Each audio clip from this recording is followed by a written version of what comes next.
What you think about when you're born into a fire? Let them burn it out. Sell them to the richest buyer. They wanna let the world decay.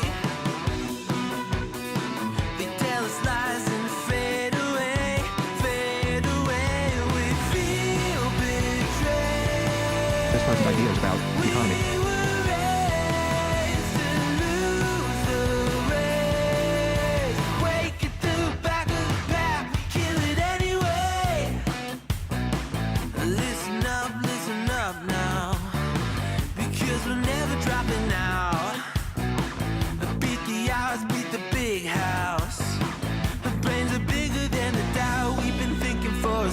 Never let the truth fade away. This is bigger than ourselves. We won't let the world burn away, burn away. We feel betrayed. We were raised to lose the race. Wake it through the back of the pack, kill it anyway. To blame.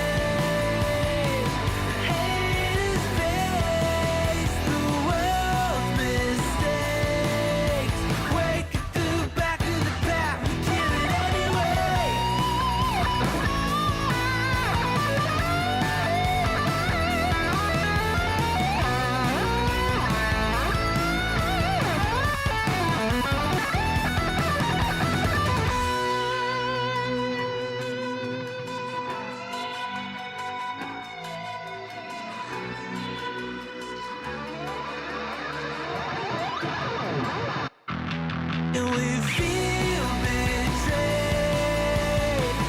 We were raised to lose the race.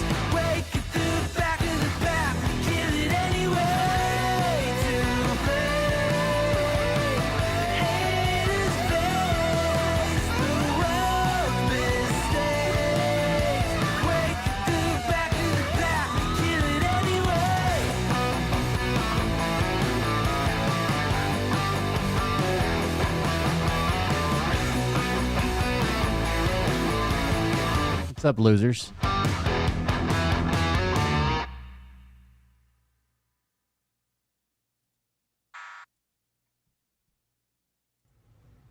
Hey Daddies, it's me, the Linda Binda from TikTok. I wanted to make this video because I wanted to thank you for watching Cold Beer Confessionals with Will Bird. I think that's just incredible. I've watched a few episodes and I'm just like very intrigued. But you know what I'm most intrigued in is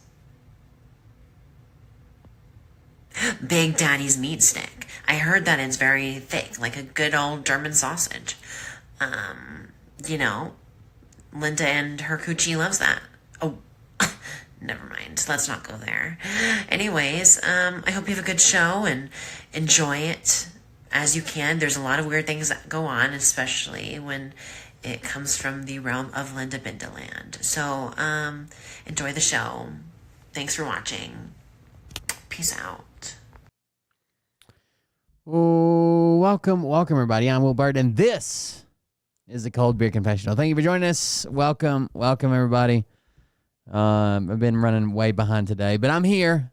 I'm here, and I'm looking better than Trump, I guess. This is Trump after missing the return of the soldiers from Lithuania, and instead playing golf with a bunch of rich fucks from Saudi Arabia. So there you go. Trump looking amazing. Thank you guys for joining us. Thank you for being here. If you want to support the show, do that at coldbeer.fund. coldbeer.fund, where you'll see me erupting from this nice young Asian man's butthole in order to beg you to zelly me. Okay? Zelly me. Back to Trump. That's pretty rough, dude. Look at that fupa. I understand he's super vain. That's why we always get all these weird pictures of him in his corset and he's leaning like 12 degrees forward. Damn, dude. Anyways, if that wasn't vain enough, Trump admin in early stages of planning a June military parade in Washington, D.C. Now, the claim is this parade is to celebrate the 250th year of the Army. It's the Army's birthday, right? 250 years, Army. That's the claim. But when Army leaders were asked, well, what do you guys plan to do for your 250th, birthday? They're like, oh, well, we got this planned and that planned and, some command elements and some stuff going around, right? We're going to have some things going on. They never mentioned a full-blown multi-million-dollar parade at any point in time. But it just so happens to coincide with Trump's birthday.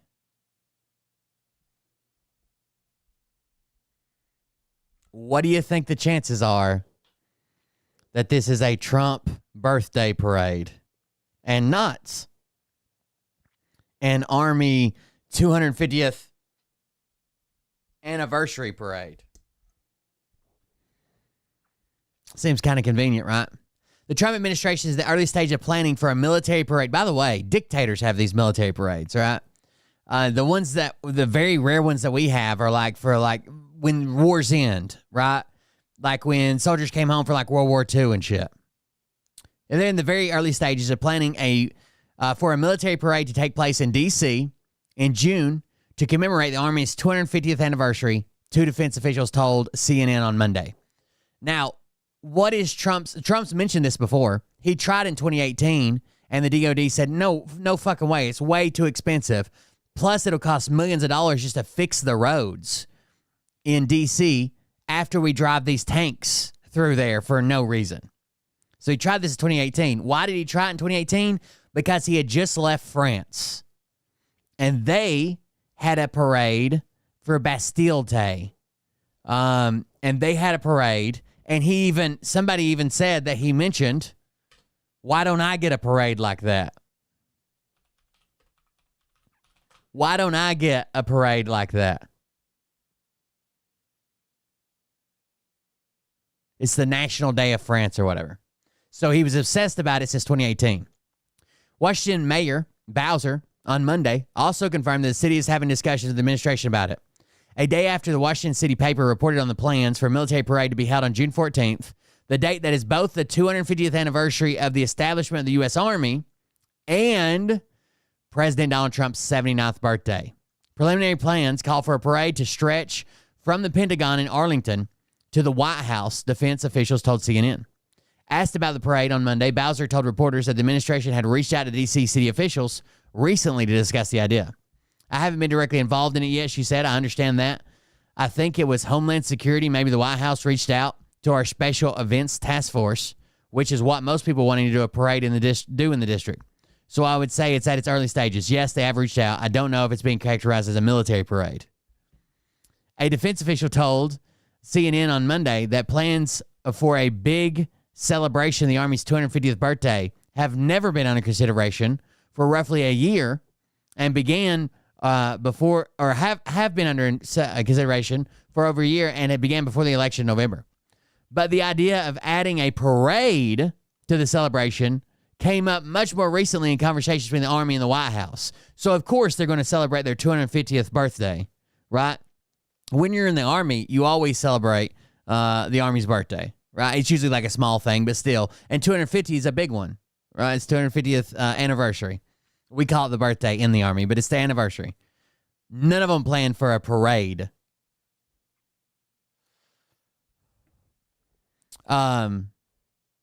Which has been leading on the parade effort and planning in recent weeks, another defense official said. Trump has not yet signed off on the final plans for the parade, however, the official said.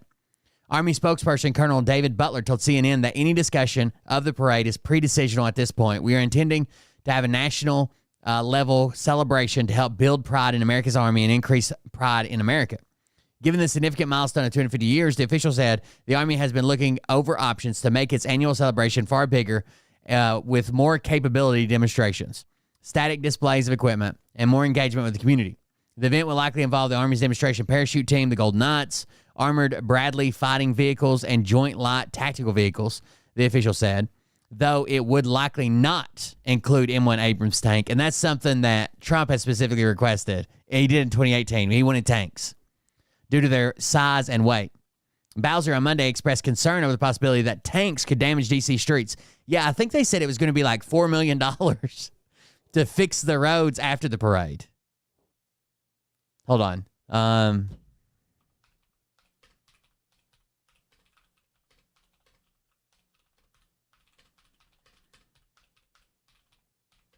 Even when I supported Trump, I thought this was a stupid idea.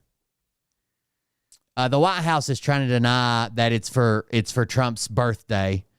Let's see if I can find the 2018 stuff. Here it is. Let's see. Control F. 2018. President Trump in 2018, in his first term, ordered the Pentagon to plan a large military parade after he visited Paris and was inspired by the French Bastille Day parade, Bastille Day event. But that event, set for November 10th, was canceled after defense officials quoted the price tag of $92 million.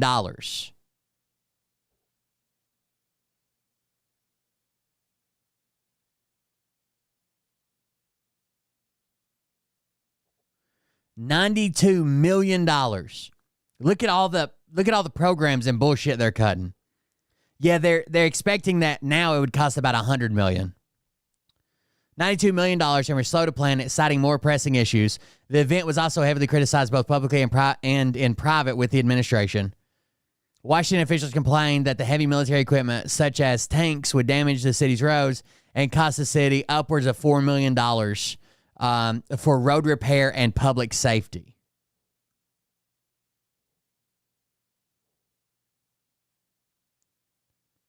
The Defense Department could use it for its training budget to pay flyovers and use vehicles for nearby bases, but the event would also require outside costs such as pay for Secret Service and police and the renting and constructing of stands and barriers.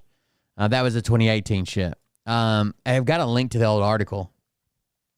Pentagon moving forward on plans for Trump. So the Pentagon couldn't just outright say no, like fuck you, right? So what they did was they slow rolled it.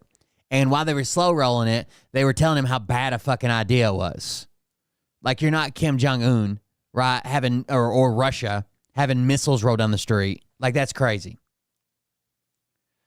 That's another thing. Flooding, natural disasters coming up around that time while Trump's having a fucking parade or playing golf. By the way, Trump, I got a quote from Trump. I saw one of his Truth Social posts that says, he said any president should be immediately impeached, no questions asked, if the stock market drops more than 1,000 points in a day. That's weird. The Pentagon is moving forward on President Donald Trump's order to hold a military parade, recommending a ride along Pennsylvania Avenue and setting a new date. After months of inactivity, NBC News reported the parade moved up a day from November 11th to November 10th. We begin at the Capitol, past the White House, and into the National Mall. Officials said Joint Chiefs of Staff team is now drafting planning.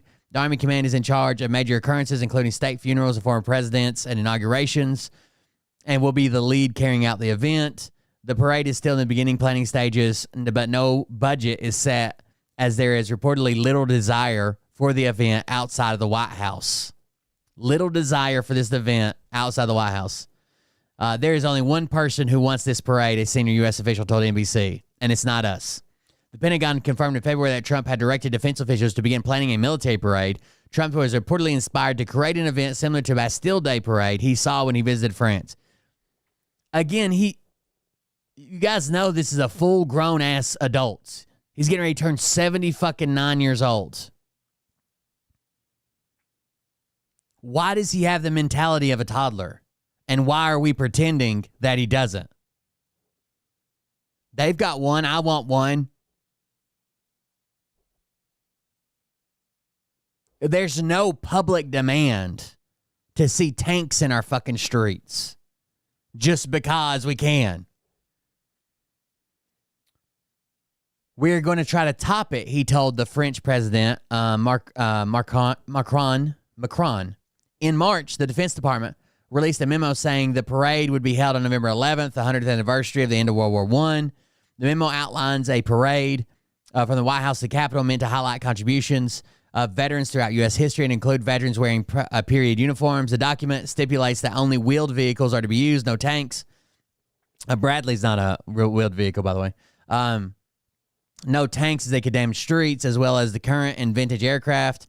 Since that memo, there has been no real movement on the parade until this week. A senior defense official told NBC there are more pressing issues going on currently. Military Times poll found in February that 89% of its readers, who are primarily service members and their families, opposed the parade. So Military Times, who honestly, most people who are really Military Times are either in the military or married to somebody in the military, that almost 90% of its readers opposed the parade, saying it would just be a waste of money.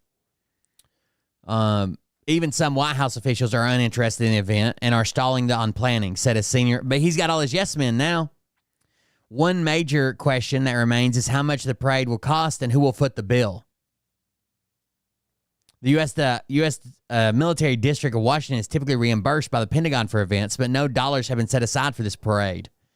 The Defense Department may use its training budget to pay for flyovers and use vehicles from nearby bases, but the event would also involve outside costs, pay for Secret Service, police, and renting and construction of stands and barriers. The Department of Defense will provide options to the White House for a decision. Several Democratic lawmakers have spoken out against the parade, most notably Senate Majority Leader Dick Durbin, who called it a fantastic waste of money to amuse the president. Take the money that the president would like to spend on this parade. Instead, let's make sure our troops are ready for battle and survive it and come home to their families, Durbin said to MSNBC in February. Others have publicly supported, but were careful with their language. Lindsey Graham supported the event in February, but said it should not be treated as a Soviet-style display of military might. Then what the fuck is it going to be? If it's not to roll out and say, look how strong our military is, then what is it? House Armed Service Committee Chairman Mark Thornberry in May included language in the annual defense policy bill approving of the parade because he agrees with President Trump that it is appropriate to honor and celebrate 100 years of patriotic sacrifice in a way that expresses appreciation and admiration for our men and women in uniform, including a parade in the nation's capital and a national celebration for that purpose. That was the article from 2018. Wild, dude. I don't know what the fuck to say. He's a joke. Let me slow this down for normal people to listen. Trump is a fake businessman, right? He's a fake business genius. He's a game show host. And somehow the country decided. I mean, he was not even because he's turned the. You guys remember the video of like a John McCain when that lady's like, I heard that Obama's a terrorist and he's a Muslim, and he's like, no. Look, we disagree politically, but he's a United States citizen. He's a Christian, for God's sake. We disagree. I think I do a better job than him, but we're not going there, right? We're not doing this. When Trump enters the ring, he turns it into a reality show. And we know the type of people that love to watch reality shows and be involved in them, okay? That's his whole base. a prominent, he's a famous for being famous, nearly fake real estate developer, right? Who had a great talent for going bankrupt and losing other people's money and then getting sued and not paying his subs, et cetera, right? The least ethical businessman anyone's ever met, and not a successful one.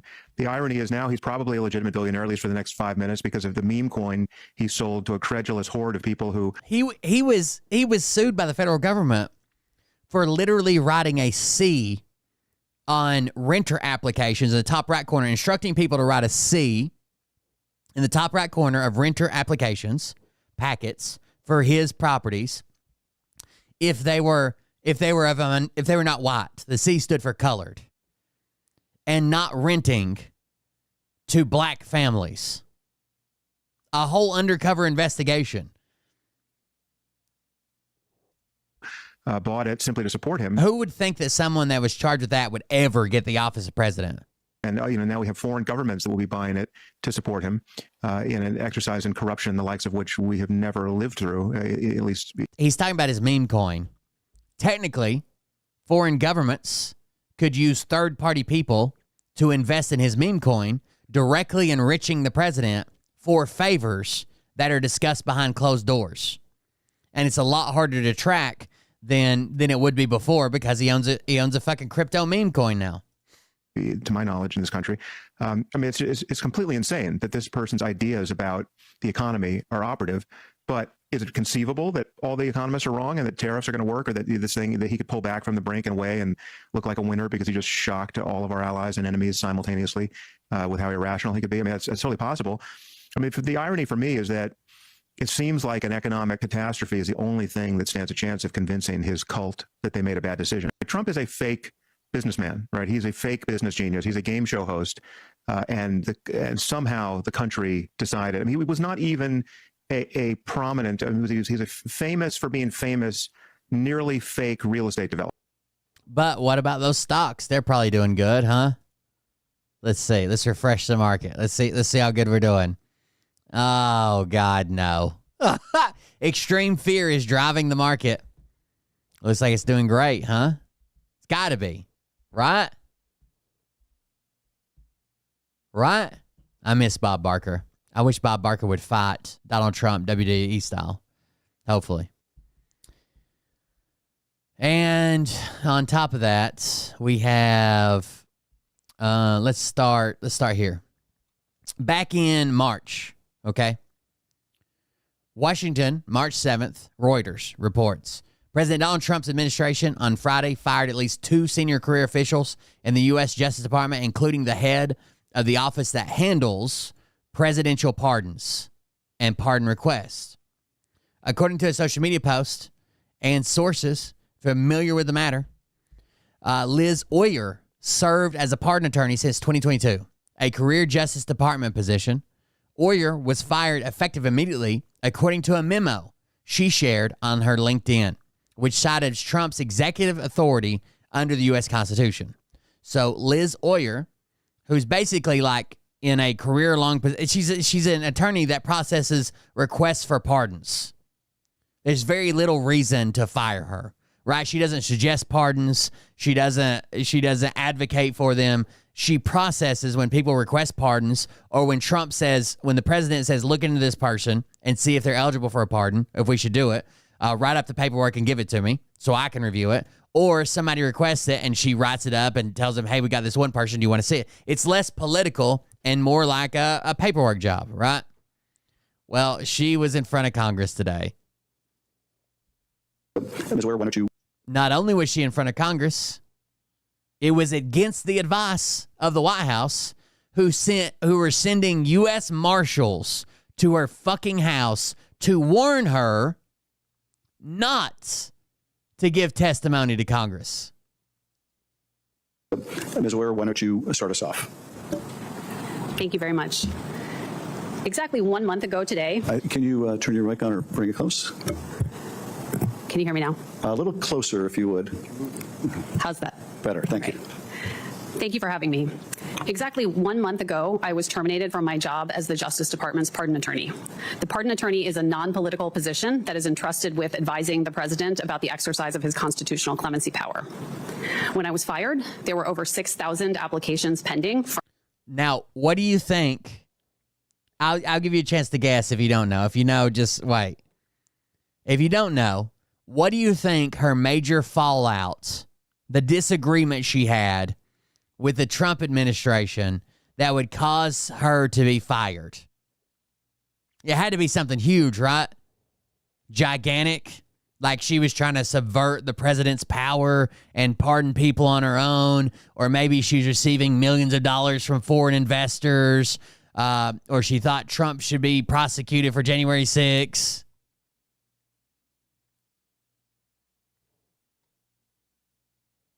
She didn't want to give Mel Gibson his gun rights back. He lost them for beating the fuck out of his wife, knocking 2 of her teeth out, and held her at gunpoint while she was holding a baby. You said you watched it earlier. I'm assuming you would know it.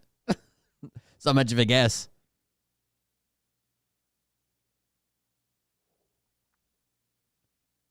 Donald Trump is friends with Mel Gibson, and Mel Gibson wants his gun rights back. So she had a minor disagreement saying, I don't think we should give him his gun rights back.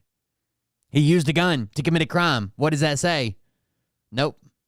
From ordinary Americans around the country who were seeking the president's mercy and second chances through clemency. I had planned to talk today about the events leading up to my firing, but some more recent developments have persuaded me to focus my time on the callous cruelty with which DOJ leadership is treating dedicated public servants like myself. For me, this began with my abrupt firing. It was 2:00 on a Friday afternoon. I was in a conference room meeting with colleagues from several different DOJ offices. We were brainstorming about how to implement a priority of the Attorney General. Halfway through the meeting, I was frantically pulled out by my deputy. In the hallway, she broke the news to me that security officers were waiting for me in my office to serve me with termination papers and escort me out of the building. I rushed back to my office. There, I was handed a 3-sentence memo signed by Deputy Attorney General Todd Blanche, firing me effective immediately. I had never met Mr. Blanche, and I received no explanation for his decision. That afternoon, I walked out of the building for the last time carrying a grocery bag filled with my personal effects. I had no time to say goodbye to my team. I was in shock. Everyone I passed on the way out was looking on in shock and horror.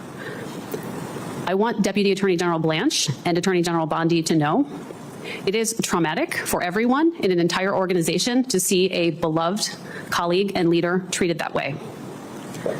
My heart aches for my colleagues who had to go back into that office on Monday with no explanation from DOJ leadership and no assurances about what the future holds for them. They are good, dedicated people, and they deserve better. After I was fired, I chose to speak publicly about the events leading up to my termination. I felt that it was my obligation to share my concerns about the reckless and unethical use of department resources to accomplish political objectives, including favors for loyalists and friends. Shortly after I did so, Mr. Blanche contacted the media to accuse me of lying. This still puzzles me because his staff has all of the memos and emails that substantiate everything I have ever said.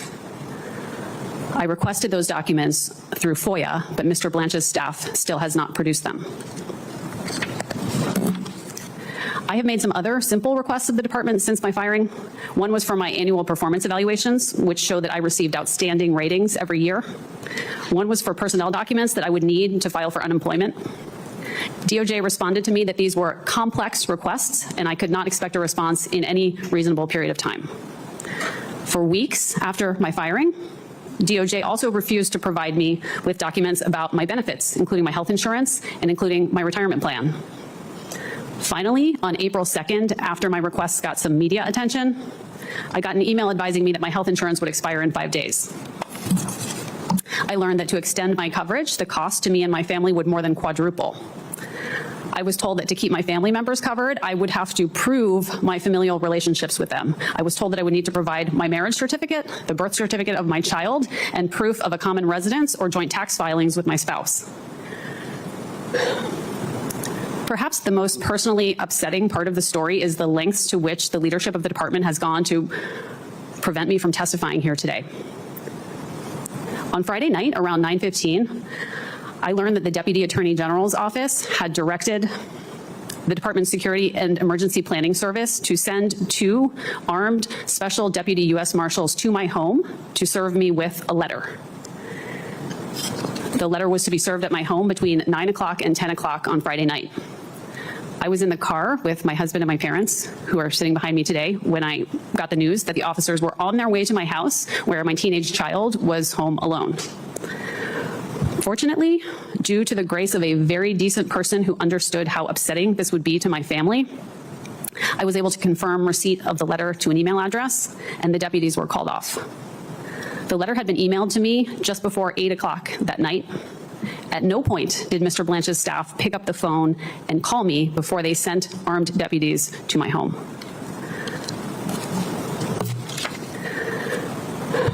The letter was a warning to me about the risks of testifying here today. But I am here because I will not be bullied into concealing the ongoing corruption and abuse of power at the Department of Justice. DOJ is entrusted with keeping us safe, upholding the rule of law, and protecting our civil rights. It is not a personal favor bank for the president.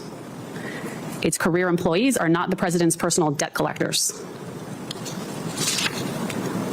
I see only Democratic members here today, but this is not a partisan issue. It should alarm all Americans that the leadership of the Department of Justice appears to value political loyalty above the fair and responsible administration of justice. It should offend all Americans that our leaders are treating public servants with a lack of basic decency and humanity. Thank you. Thank you for your testimony and for the courage you demonstrated. I think there was a series of questions asked about her, asked to her as well. Let's go with this one, maybe. Ms. Warrior, I understand the Deputy Attorney General tried to send armed marshals to your home at night to deliver a clear message not to speak to us at today's hearing. And yet I see you here today undaunted and unbowed, proving to Mr. Blanche and any other Trump official that you can't bully and silence everyone. We're also joined by Ryan Croswell, who served as a federal prosecutor in the Public Integrity Section. Perhaps the most personally upsetting part of the story is the lengths to which the leadership of the department has gone to prevent me from testifying here today.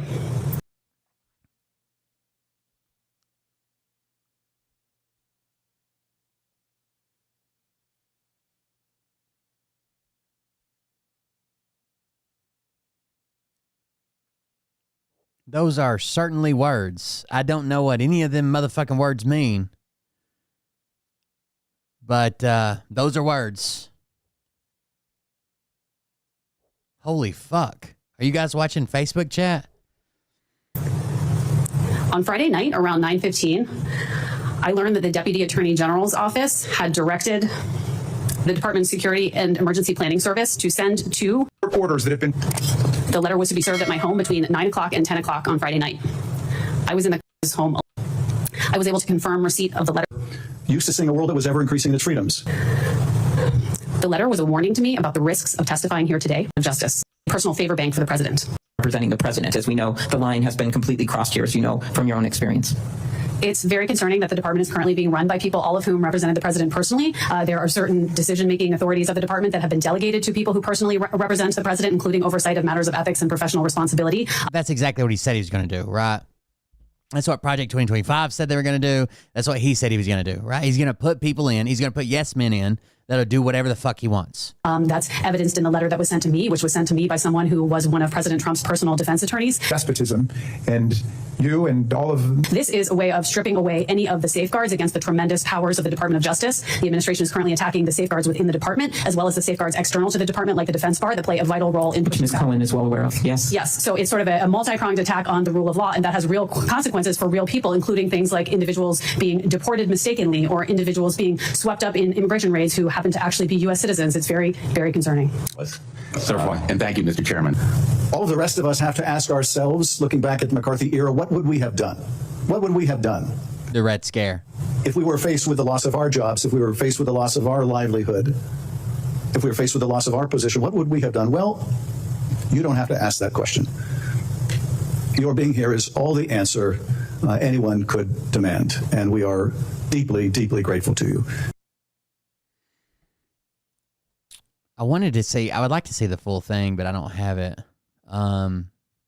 I have people asking her questions, and it's kind of chopped up. Anyways, it's pretty wild that these non-political positions are just like gone, and he's got his own personal attorneys running everything.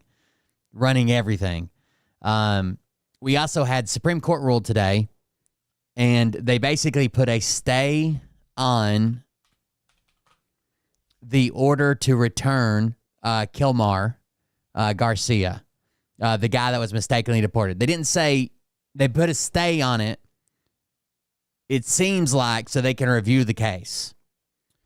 They also said that Trump can continue doing deportations through the Alien Enemies Act, but they have to have a chance to defend themselves. So hopefully, I don't even know if they'll fool with it anymore now that they got to fuck with a judge. The whole reason they did it was to go around judges. So now their new thing is they have to be able to defend themselves, right? They have to be able to see a judge. There has to be a hearing. They can't just say, oh, you're brown, you're a gang member, you're out of here. So now, hopefully, these people will either get their day in court and to at least be able to claim like, hey, I have documentation that says I can't be deported like the last guy, or Trump administration won't even fuck with it because he can't go around the court anymore. Here's the story. The Supreme Court on Monday allowed President Donald Trump to enforce the Alien Enemies Act for now, handing the White House a significant victory that let immigration officials rely on sweeping wartime authority to rapidly deport alleged gang members. The unsigned decision in the case, one of the most closely watched emergency appeals pending the Supreme Court, lets Trump invoke the 1798 law to speed removals with litigation over the act's use plays out in the lower courts. The court stressed that going forward, people who are deported should receive notice they are subject to this act and an opportunity to have their removal reviewed by the federal court where they are being detained. So that means it's no more loading them up in the plane in the middle of the night and fucking leaving here with them. Then the judge is like, hey, you weren't supposed to send that guy. And they're like, fuck it. It doesn't help the guy that's already been deported. Some people think he may already be like seriously fucked up or dead, and they're going to do everything they can to keep from even asking if they can have him back. The court's 3 liberal justices dissented from the decision, and Amy Coney Barrett, a member of the court's conservative wing, partially dissented. Trump praised the decision in Truth Social Post, writing in all caps, "It was a great day for justice in America. The Supreme Court has upheld the rule of law in our nation by allowing the president, whoever that may be, to be able to secure our borders and protect our families and our country itself." Trump administration officials, including Attorney General Pam Bondi and Homeland Security Secretary Kristi Noem, quickly applauded the decision, with Bondi describing it as a landmark victory for the rule of law. I know they're celebrating it as the best thing for the best win would have been like, hey, you can't use this at countries we're not at war with, right? This is for war.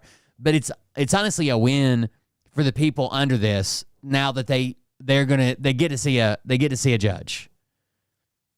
No one's trying to keep gang members or murderers or some shit here.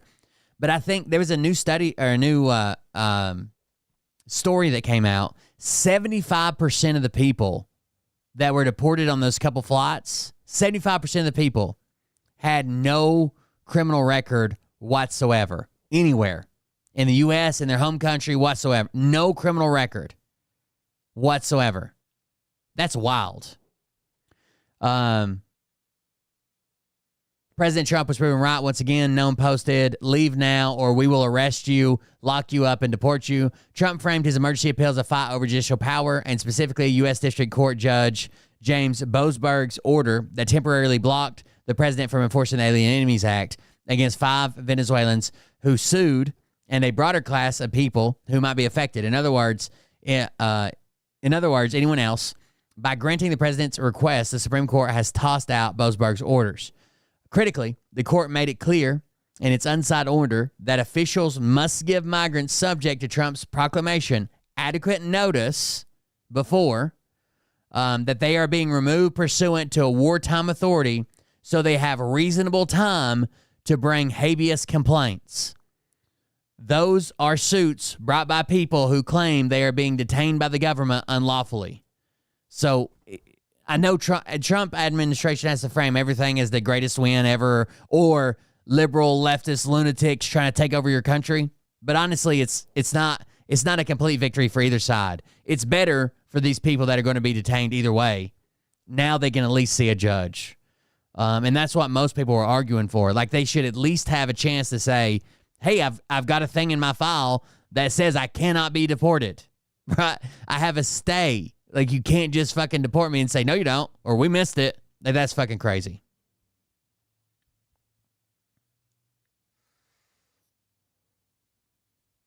A key concern among attorneys representing the migrants has been that the government's rush to remove migrants under the act leaves them with little to no time to file any legal claims.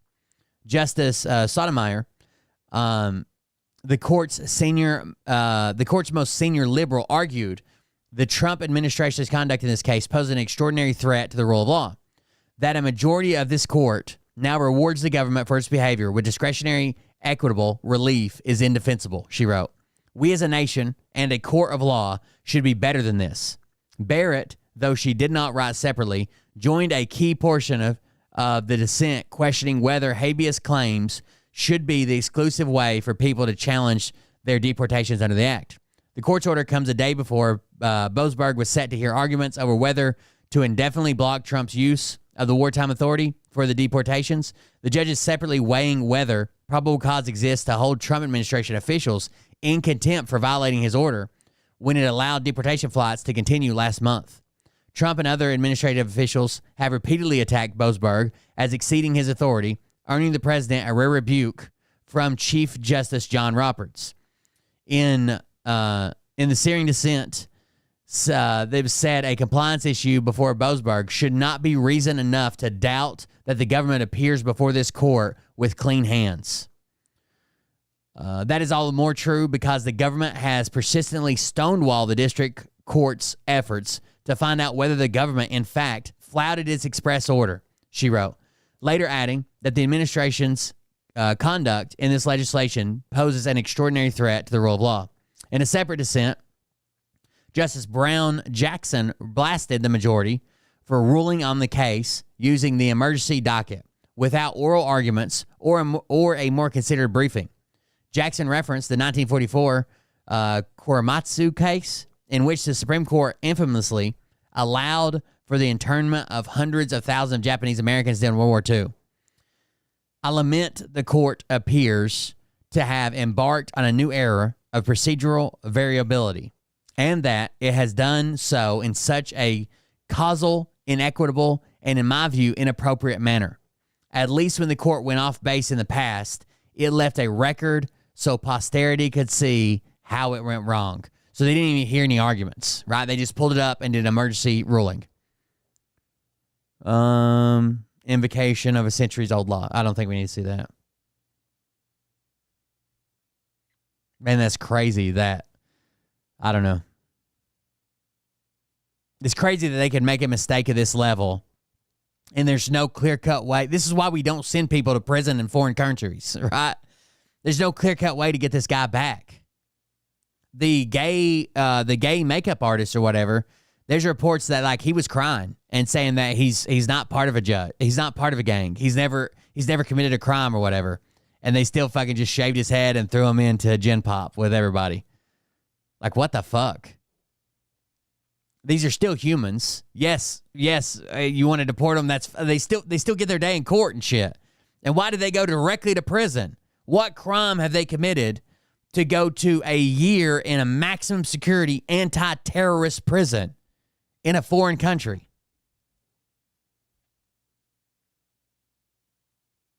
Instead of proving they've committed some crime, we just paid a foreign country to pretend they have committed a crime.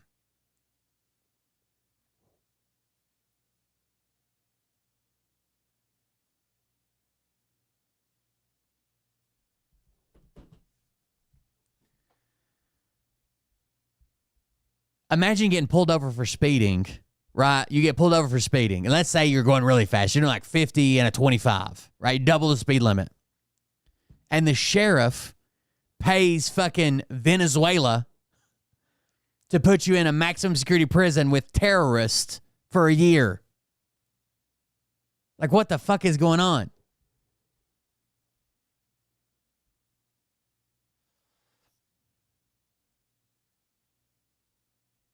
They don't want him back because of a press tour. Yeah. They don't want him to come back because he's going to be the poster child for why we shouldn't be doing this shit. Why we shouldn't be doing any of this shit.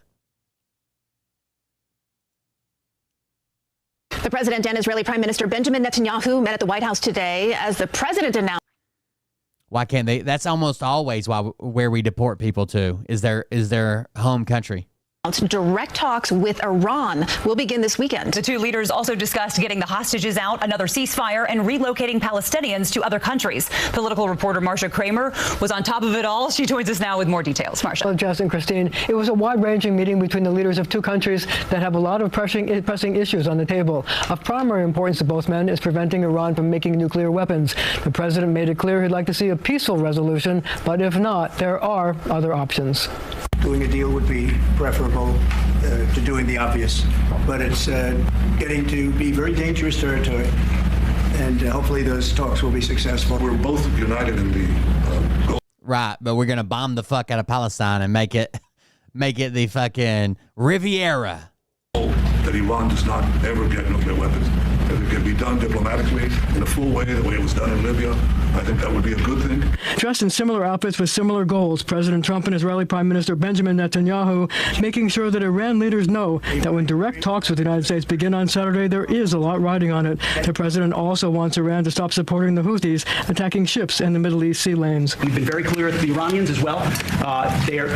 They should not continue to provide support to the Houthis. The White House meeting comes as Israel has escalated a bombing campaign in Gaza to increase pressure on Hamas to release all remaining hostages, a total of 59, 24 believed to be alive.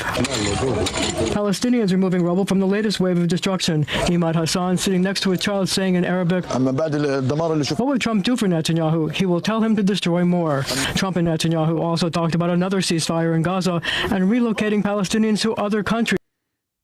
Hegseth has a tattoo that means death to Palestinians. I don't think that's true. He has a tattoo that a lot of people got when it was during OIF, OEF, Iraq and Afghanistan. That means infidel. So the area can be rebuilt, an idea Trump first broached when they met several months ago. And what is wrong with giving people a choice? Now, we've been talking, including over lunch, about some countries, I won't go into them right now, that are saying, if Gazans want to leave, we want to take them in. And I think this is the right thing to do. If you give it, it's going to take years to rebuild Gaza. People really do love that vision. You know what? I don't like the way it is now, because right now it's a dangerous death trap. That the idea of people living in Gaza relocated to other countries has been... He's got a bunch of crusader tattoos, too. Like one that is like, it's Latin for like God's will. He's got the weird Iron Cross shit. He's got a bunch of weird tattoos. I don't think he has one that means death to Palestinians. Been strenuously opposed by many Palestinians. Now, before the meeting with Netanyahu, the president had a phone call with King Abdullah of Jordan and the presidents of France and Egypt. They're seeking a ceasefire and the resumption of humanitarian aid. Guys. Really important, Marcia. Thank you. Former DOJ officials testified in front of congressional Democrats who accused the Trump administration of attacking the rule of law. Ryan Croswell left the department's public integrity section in February over the controversy surrounding the decision to drop the criminal corruption case against Mayor Adams. The Republicans wouldn't even show up for this. The Republicans wouldn't even show up to hear these lawyers from the DOJ speak. Croswell says that decision was made without assessing the strength of the evidence or legal theories of the case and threatens future prosecution to assure political compliance. The message that this sent, intentionally or unintentionally, was that public officials may be prosecuted or may be protected from prosecution. This is the same hearing we just watched. This was the guy that was sitting beside her. As long as they're politically aligned with the Trump administration.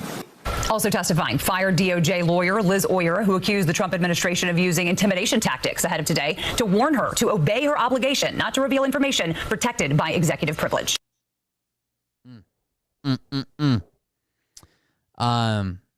Yeah, it says a lot. The Republicans don't even show up and listen, right? That's part of their job. Whether they like it or not, whether it's against their guy or not, part of their job is to fucking know what's going on and listen to people who have obviously insider knowledge. They all work to the Department of Justice.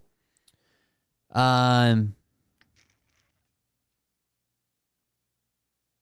Musk. Musk melts down at Trump's tariff guru as feud goes public. The Tesla CEO ripped the White House trade advisor as someone who ain't bullshit, who ain't built shit. Sorry.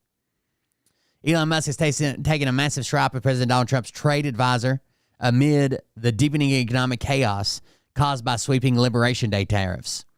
In a Saturday X post, the Tesla CEO ripped Peter Navarro as someone who ain't built shit and shaded his Harvard PhD in economics as a bad thing, not a good thing. Musk, who's openly expressed disdain for Ivy League institution, commented, "Yep," under a quote from former U.S. economist Thomas Sowell that read, "In every disaster throughout American history, there's always seems to be a man from Harvard in the middle of it." He also seemed to suggest that Navarro had an excess of self-confidence and a dearth of actual intelligence, writing, "Results in the ego/brains one problem. Results in the ego/brains greater than one problem." A seemingly ubiquitous presence across U.S. television, Navarro has been one of Trump's staunchest defenders over the president's controversial obsession with holding to account both allies and adversaries he believes have long been taking U.S. markets for granted and the perceived expense of domestic businesses and jobs. Tariffs are the most common sense route to balancing our trade deficit and thereby stimulating economic growth. Again, we're the wealthiest country in the world with a gigantic population. We're not going to be equal in trade deficit with Bangladesh or Canada or we buy more shit than they do from everybody. Thereby stimulating economic growth and strengthening the U.S. dollar. Navarro told Semaphore during an interview from jail last year where he served a 4-month sentence over refusing to cooperate with the Jan 6 investigation. Maintaining that position has arguably become more of a challenge over the past few days, with Trump's new financial measures having already wiped trillions of dollars off the global stock market. Elon Musk couldn't take a stock dip right now. I'm sure he couldn't. He's already fucking hurting a little bit on his shares. Not that he doesn't have money to burn, but he doesn't, just like anybody else, he doesn't want all his stocks to fucking tank. Trillions of dollars off global stock market. 3 major U.S. stock indexes, the S&P 500, Dow Jones, and NASDAQ, also recorded their biggest one-day drops on February since 2020 outbreak of COVID-19. Navarro hit back at Musk over his recent comments, noting that the Tesla CEO's manufacturing operations are likely to take significant hit under the new tariff regime. Elon, when he's in his Doge lane, is great, but we understand what's going on here. Elon sells cars. He's simply protecting his own interest. He was nevertheless at pains to deny any rift with the SpaceX founder. There's no rift here. Look, Elon, he's got X. He's got a big microphone. He don't we don't mind him saying whatever he wants. The American people need to understand that we understand what that's all about, and it's fine.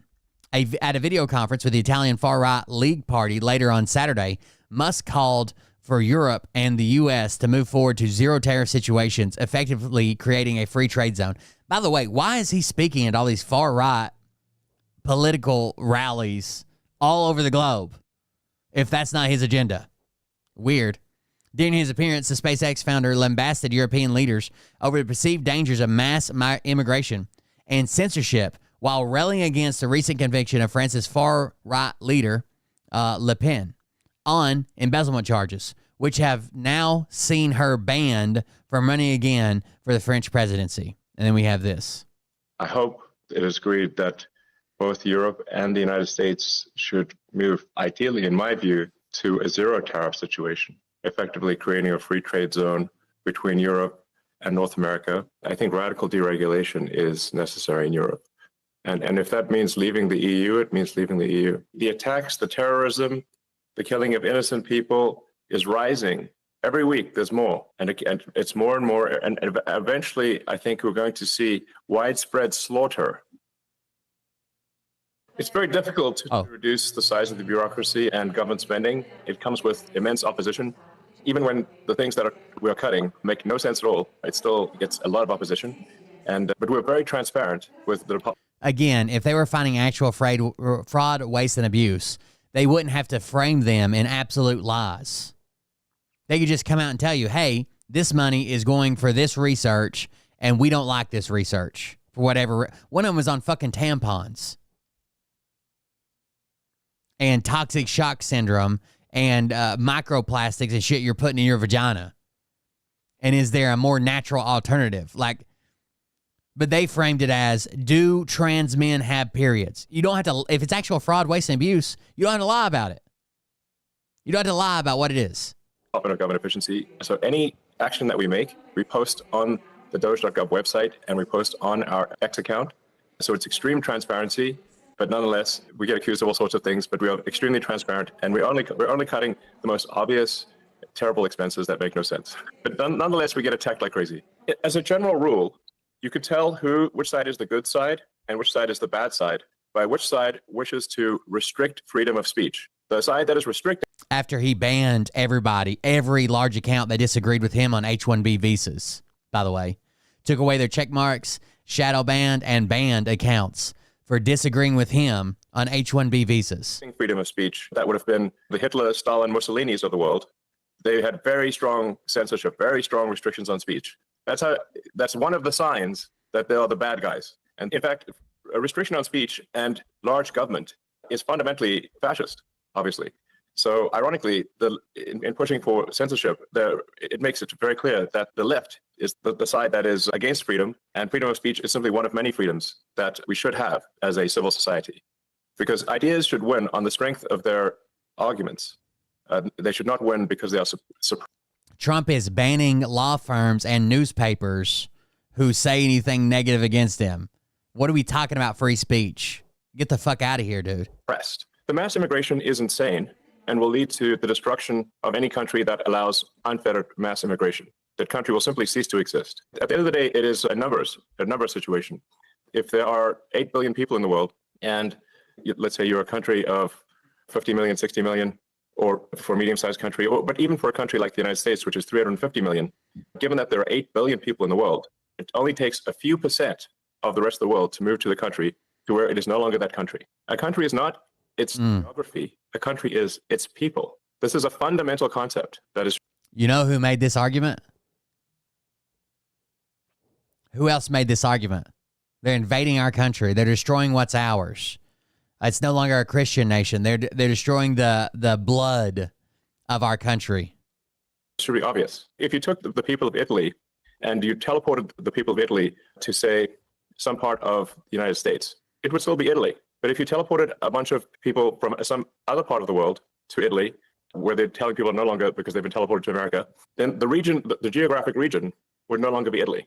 It would be that other country. A country is its people, not its geography. They're ruining the lifeblood, right? The culture It's a cultural, they're destroying our culture.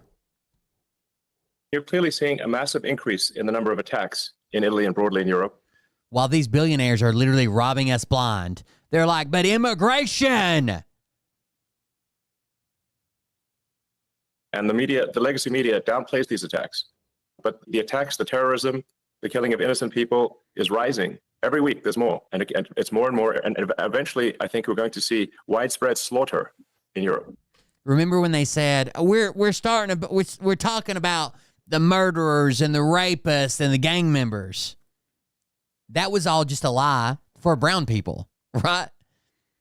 That was all just a lie. These are the people that have no criminal record, no ties to any gang whatsoever.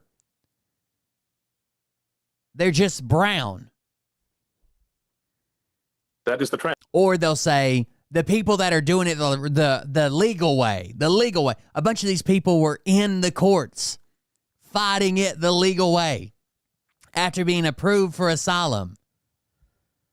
If you simply extrapolate the trend of what is the rate at which the terrorist attacks are occurring in Europe and put those points, it's basically deadly attacks versus time on a graph, and extrapolate that graph, it leads to the slaughter of Europe. Your friends, your family, your children, your parents, that's where it leads. The numbers are... Everybody's going to die if you don't do what I say. I have no respect for the warmongers and the war profiteers and those who want the war to continue forever for their own purposes. This is, in my view, an evil thing. Because I'll talk to someone on the left and they'll say, we must not give in to Russia. I'm like, but you have no plan for success. So what you are suggesting then is that we send these poor kids into the meat grinder every day for nothing, with no end in sight. Why do they never, ever do they suggest that Russia could get the fuck out of Ukraine? It's always what Ukraine is going to have to do, what they're going to have to submit to, what they're going to have to give up, what they're going to have to bring to the table. What if the suggestion was, get the fuck out of Ukraine? Go back to your country. Forever. That is cruel, inhumane, and senseless. So President Trump is right in this regard. But there must be peace, and it's time for the slaughter of the young men and old men to stop. It's time to stop this senseless death machine. That's really what it comes down to. There are those who like from the 5th a couple of days ago to have the appearance of empathy. But they don't have the reality of empathy. Those who are pro-war, they have the appearance of empathy. They're hypocrites and liars. If you want the reality of empathy, we must stop the senseless everyday death that lasts forever. That's what true empathy is. We should care about those men who are dying in the trenches in Ukraine and Russia, who don't want to be there. They're conscripted. They're forced to be there. They're forced to be the Ukraine conscripted, Russia conscripted. They're forced to kill each other. Why? For how long? It's time to stop. I hope that the United States and Europe can establish a very close partnership. We obviously are, there's an alliance already, but I'm hopeful that there can be a very close relationship with America and Europe. And I'm hopeful, for example, with the tariffs, that at the end of the day, I hope it is agreed that both Europe and the United States should move, ideally, in my view, to a zero tariff situation, effectively creating a free trade zone between Europe and North America. And that would be that's what I hope occurs. And also more freedom of people to move between Europe and North America.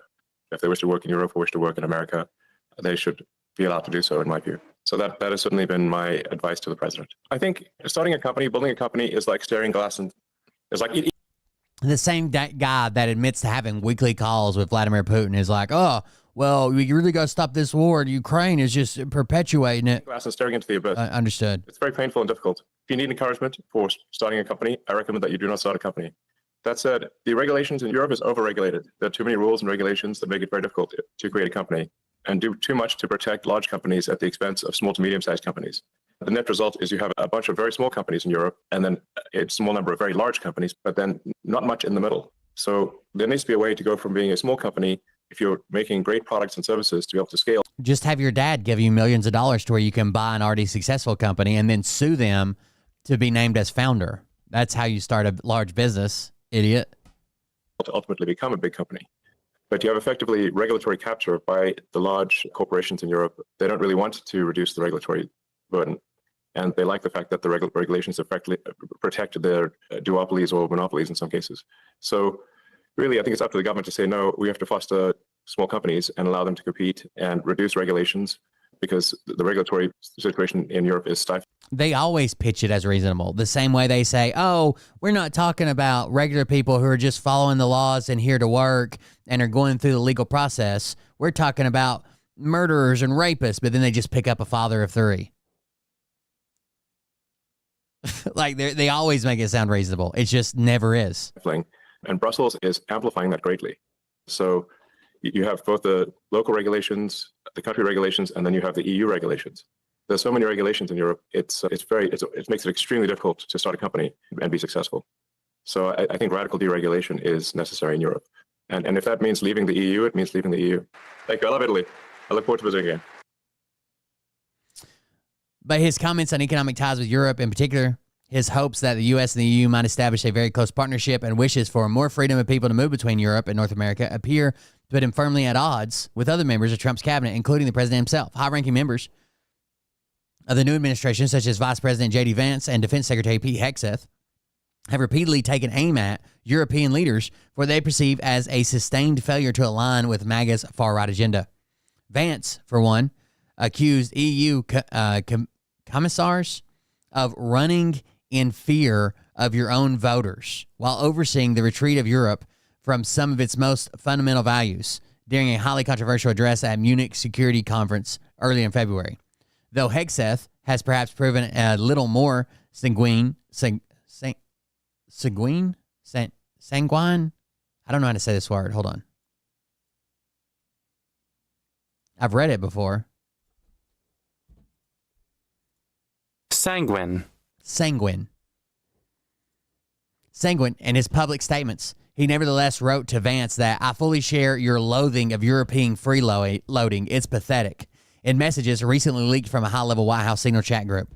Trump, meanwhile, has also pushed wild claims about Europe. He alleged that the EU was established to screw the U.S. and has really taken advantage of us over the years. He also threatened to abandon NATO, assured security guarantees for any European members of the alliance whom he feels are not pulling their weight in terms of defense spending. How any apparent rift might deepen between Musk and the rest of MAGA team remains to be seen. However, as one source close to the administration told Semaphore, it could be a battle Elon won't win. Maybe. He says he's stepping down at the end of next month or something, right? I don't know if that's true. I mean, I understand that they're claiming at the end of May that he's going to be stepping down, but that might just be to quell the cries of his board of directors. Who knows? Right? They're not. Tesla's not very happy with him currently. Next, this is the news story out of North Carolina I was talking about last night. New court decision. So these people already fucking voted. Their votes already been counted, and this woman won. But no says the Republicans. New court decision in a disputed North Carolina race means 65,000 votes are a step closer to being thrown out. The fresh ruling could tip the results of a race for North Carolina State Supreme Court, which is still caught up in legal battles months after Election Day in 2024. So this all happened in 2024 on Election Day. A 3-judge panel of the North Carolina Court of Appeals ruled Friday, and that would have been April 4th, or around April 4th, that more than 65,000 votes cast in the contested race for the state Supreme Court in 2024 must be recounted and verified. A win for the Republican candidate in a razor-thin, disputed contest and a decision that could potentially tip the election results in his favor. In the ruling, the Republican majority involved in the decision ordered that a group of more than 65,000 votes whose eligibility was challenged by Republican Supreme Court candidate Jefferson Griffin and his lawyers now have only 15 business days to provide state election officials with necessary proof of identity that would verify their votes. But some of these people are not going to, they're never going to know that it was their vote that was being thrown out.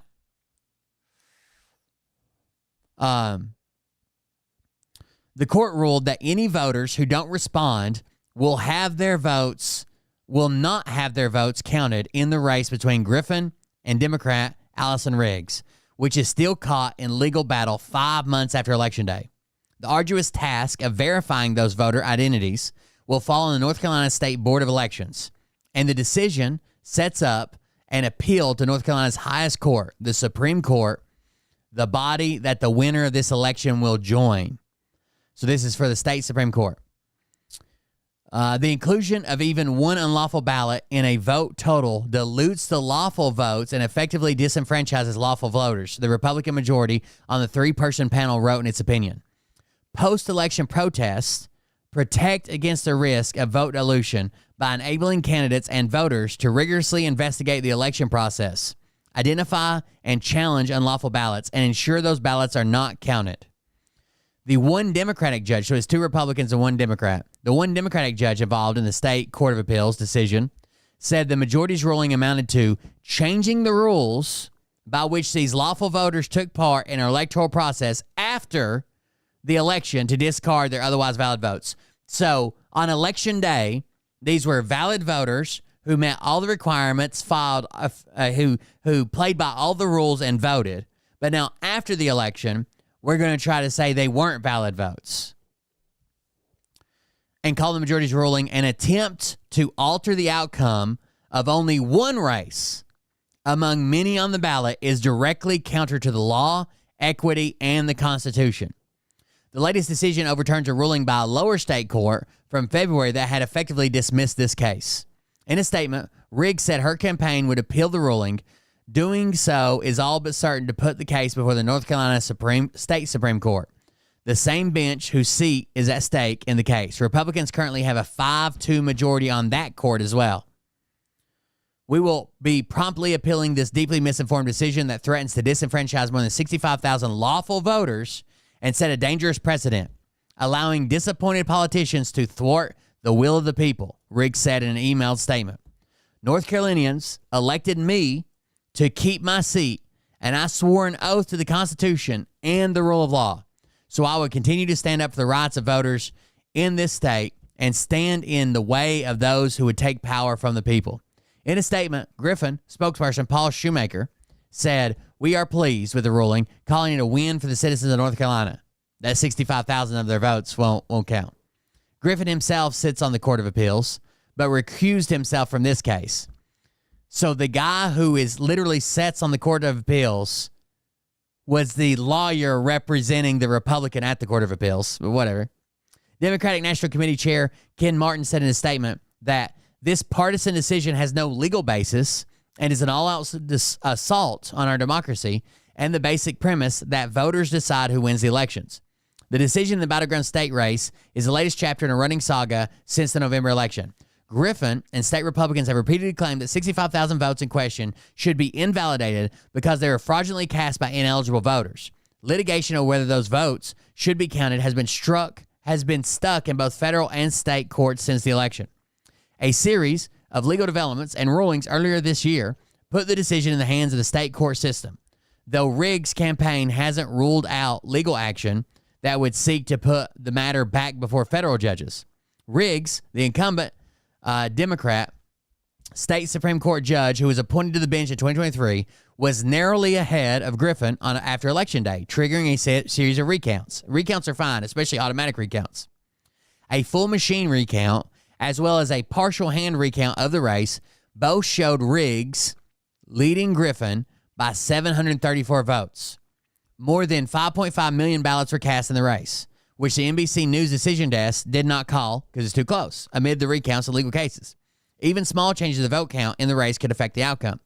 Following the original ballot count after Election Day, Griffin's team filed hundreds of legal challenges across all of North Carolina's 100 counties, alleging that more than 65,000 people voted illegally. Many of the allegations centered around people who Griffin's lawyers claimed didn't have a driver's license number or social security number on file in their voter registration records. Their protests were also related to overseas voters who haven't lived in North Carolina and overseas voters who failed to provide photo identification with their ballots. Overseas voters, almost the vast majority of overseas voters are going to be military members, especially in somewhere in North Carolina, okay? Got a lot of bases there, and a lot of people go out on rotation or on float or on assignment overseas. Many of the allegations centered around people who Griffin's lawyers claim didn't have a driver's license number or Social Security. Oh, I just read that. In its ruling Friday, the Republican majority on Court of Appeals instructed the State Board of Elections to immediately direct the county boards to expeditiously identify the military and overseas voters challenged under this protest and notify said voters of their failure to abide by the photo ID requirement or equivalent to allow said voters 15 business days. Can you imagine how hard it's going to be for this Board of Elections to notify 65,000 people, and a lot of them overseas, that their vote is not going to be counted unless they take these steps within the next 15 days?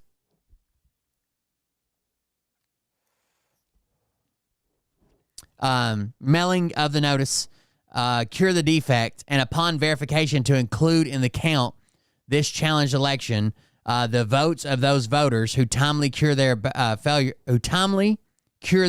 to abide by the photo ID requirement, and to omit from the final count of the votes of those voters who failed to timely cure their deficiencies. In their ruling, the two Republicans said the overseas voters who have never lived in North Carolina should not have their ballots counted. We're not talking about overseas voters who have never lived in North Carolina, but, I mean, what a straw man. This is wild that they're trying to change this. I wonder if there's been any updates.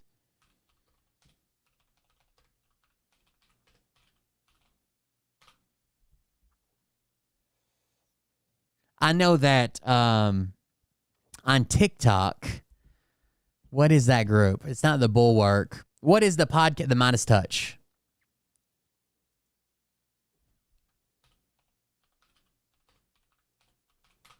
Midas Touch did a video that was trying to get out there and like warn people about this, and TikTok took it down, which was wild. Okay, so this might honestly be the most important video that I've ever posted on this account. So here's the deal. In North Carolina, MAGA Republicans are trying to steal the Supreme Court race. Basically, there was a Supreme Court race. Associate Justice Allison Riggs won the race by about 730 or so votes over the MAGA candidate Jefferson Griffin. There was one recount. It confirmed that Riggs won. A second recount confirmed that Riggs won. A third recount confirmed that Riggs won. But the MAGA Republicans are still... After they couldn't get a recount to fucking go in their way, then they're like, oh, well, none of these votes are valid over here. Trying to block this win from actually going through. They are trying to steal this election. And so today there was this horrific court decision in North Carolina, 2 Republicans on a 3-judge panel. So TikTok put a warning up in front of this video if you view it on your phone. And the warning says, check your sources before sharing this video. And I've never seen that warning before ever on any video. And they put a warning over this one. Ruled that more than 65,000 votes, particularly in Democratic areas that likely voted for Allison Riggs, so they ruled that those votes don't count as of now, that they need to be fixed. And so as of today, what they're saying is that voters have 15 days to fix their ballots or their votes will not be counted. These are the same kind of shady tactics that Trump... I think it's ridiculous that this happened in November. Okay? And here we are in April. And everybody thought their vote counted from November to April. And then the time limit's 15 goddamn days?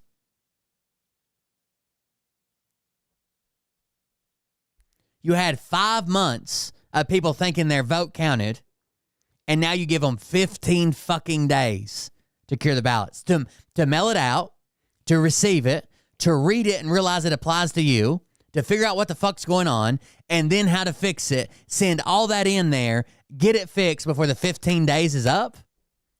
Get fucked.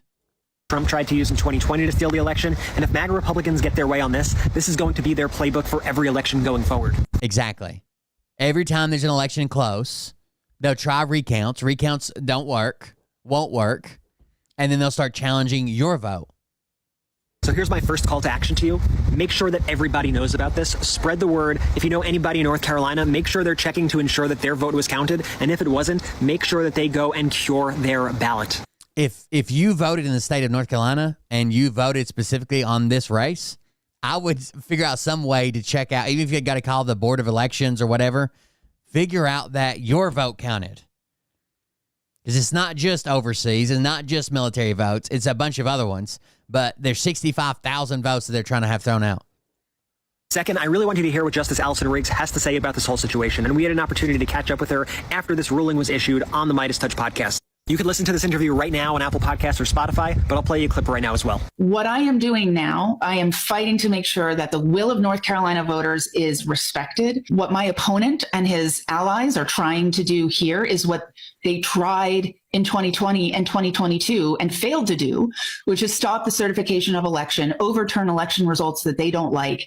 And if they succeed here, if they succeed in North Carolina, it is like dropping a match in a dry forest, and we will not be able to contain the spread. So I know that this fight is about more than North Carolina. It's more than my seat and my oath. It is about the very soul of our democracy, and I will not stop standing up for voters and standing in the way of any politician that tries to take the power away from the people. Okay, so this might honestly be the most important video that I've... So they made that video, and then there was an update to this video because they put this weird warning on it. They make a lot of videos, though, so you had to give me a second. That's the one I just watched.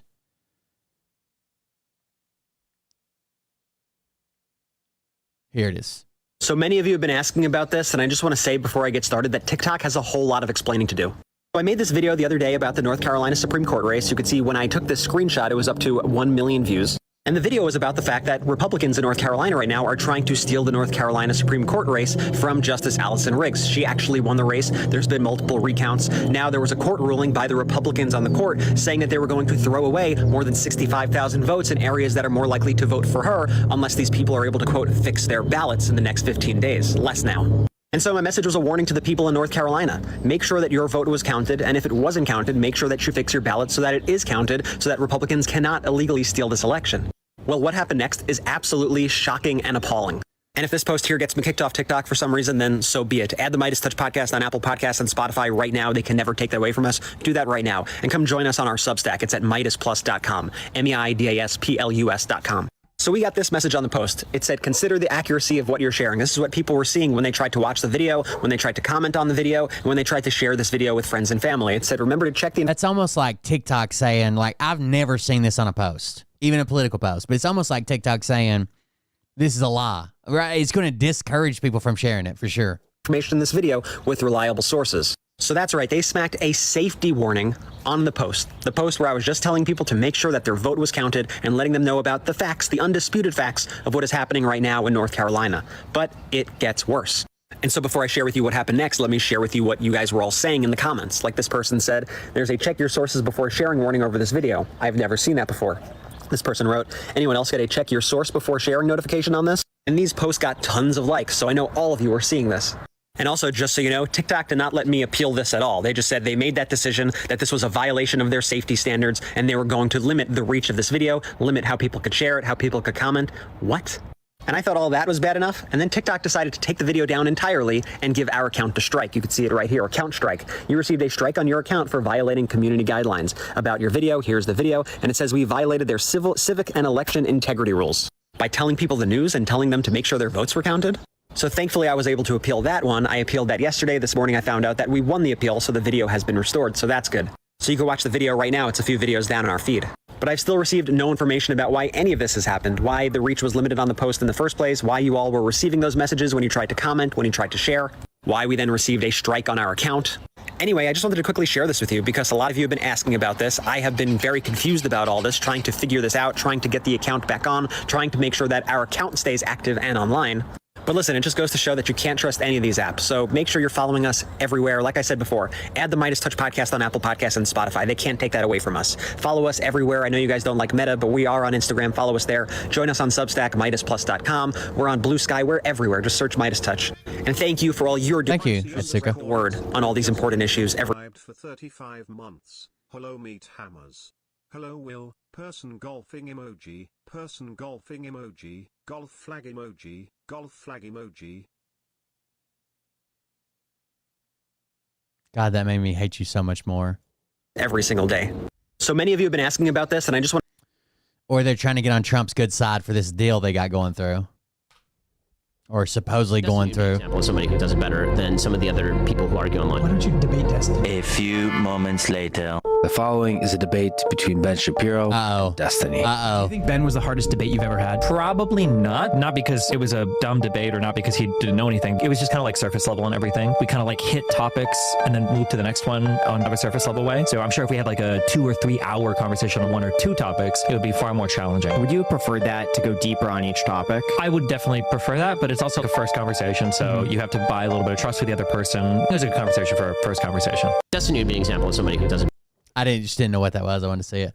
I'm probably going to get copyright on this, but I want to. You guys want to hear Ryan Upchurch explain all his crazy? Is it worth playing it?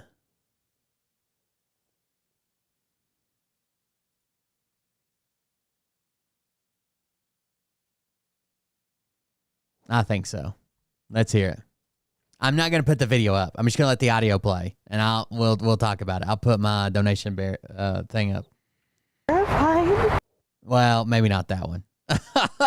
I'll put this one up.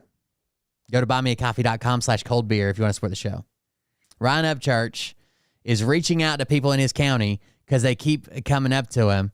I just fucking said they keep coming up to him and asking him why he's so fucking crazy. Here we go. Cheatham County, Tennessee. How we doing today, baby? This video is unofficially sponsored by Martinelli's Apple Juice. Why?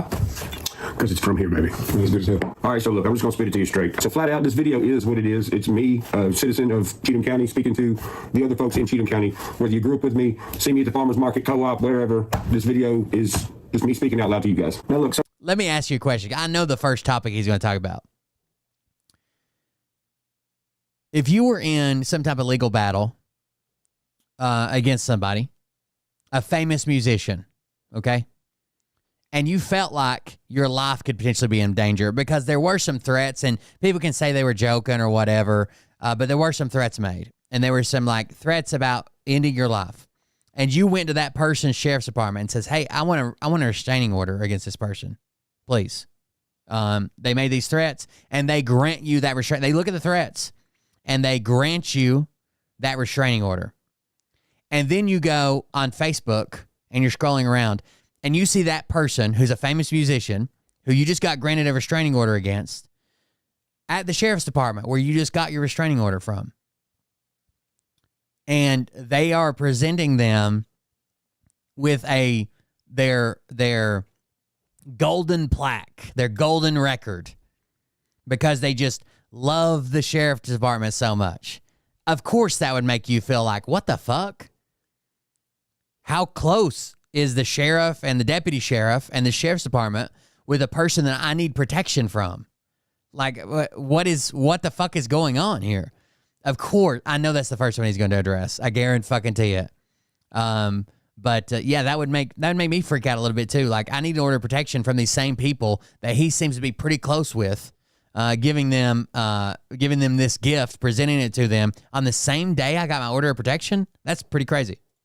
Some of y'all, this video is going to be fucking pointless, and it's not going to matter. You're going to be like, why'd I watch that? I don't know. You clicked it. To some Cheatham County folks, you might understand my situation a little better after this. You might understand me a little better after this. Regardless if anybody gives a shit or not, this is who I am. I like to stay connected with my community, so I feel like I need to make this video. Now look, I get asked a lot of fucking crazy questions out in public in Cheatham County. And don't get me wrong, it's totally understandable based on about a 4-year span of my life that was absolutely crazy. Which really wasn't by choice, but I mean, hey, you gotta roll with the punches, right? You can't just fucking lay down and die and be like, oh man, poor me. If you live around here, you know exactly what I'm talking about. There's really no need to elaborate on it. Everybody in this town knows what I've gone through with my family over the years. That's just how it goes in a small town. Everybody knows everybody went to school with everybody, it is what it is, whatever. But over the past few years, that's not the only thing. I mean, hell, if you wasn't hearing that, you were just seeing me on the news for something stupid. Like way back when I got my first gold record, what I do, I gave it to the Cheatham County Sheriff Department to show my appreciation. His very first gold record he ever got. Well, here come Nashville, right? He gave it to the cops for some reason, but he's like this redneck outlaw guy. Why would he go give it to the police station? Down here to fucking proof. On the same day, he got a restraining order against him. The shit out of both of us.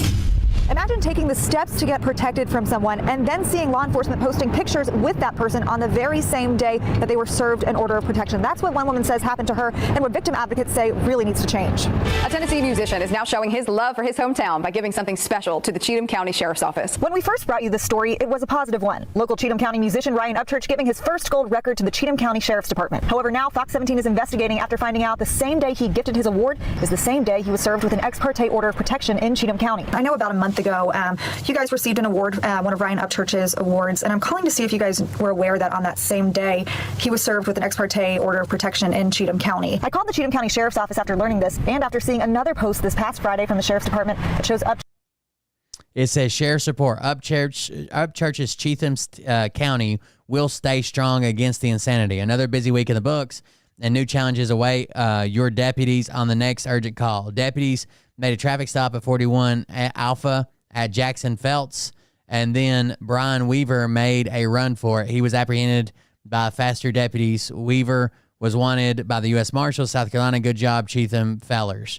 But it says the big part is Upchurch's Cheatham will stay strong against the insanity, which is pretty crazy.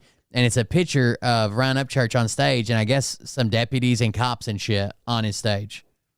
Church inviting them up on stage. I mean, hey, they gotta have fun too. His victim is a little bit, thrown off, seeing a lot of social media posts, that kind of thing, not really feeling protected. We also went to the sheriff's office. The sheriff is out of town, but a spokesperson for the department said he'd call him tonight to get information, find out what they knew about the order. Verna Wyatt with Tennessee Voices for Victims says even if they didn't know about it, there needs to be some correction. They should immediately take those posts down and apologize to the victim because it's totally insensitive, inappropriate, and it sends a message. Ryan Upchurch acts like it has nothing to do with this order of protection, and maybe it doesn't, but that's not the way it looks to anybody else from the outside looking in. Regardless to the victim that her perpetrator is in league with the people that are supposed to protect her. It's wrong. Since the ex parte order was served, they've had a hearing with a judge who sided with the victim and granted the full order. Now she's just hoping she gets the... So not only did she get an ex parte order, which means Ryan wasn't there, she comes in and claims these things happened, and gets an emergency order. But then there's a hearing within 14 days in Tennessee, in 14 days of that, where you have to actually show evidence that you deserve to have this order, and she won it. Full protection. It's totally intimidating, and we're living in a state where we're in the top 10 for where men kill women. Fighting so a victim taking steps to get protection actually feels protected. When the judge granted that full order today, the victim sent me this statement saying in part, I testified to the judge that it truly made me feel scared and intimidated. Now I know that there are people who care about upholding the law and who will fight for those who feel helpless. She also went on to thank the different groups who have been by her side. Woo, Fox 17, give these motherfuckers a daytime Emmy. Here's what they're not saying. They're not telling you that this person that sued me or whatever lives in another country. They're also not telling you this person has never spent the night in my house. Now. She lives in another country now. She didn't then. What they're also not telling you is I barely even knew this person. It doesn't matter if she spent the night at your house. I've never spent the night at tons of people's house. They still made threats against me. What they're also not telling you is this person told the judge in Nashville that I had buried people in my yard. And look,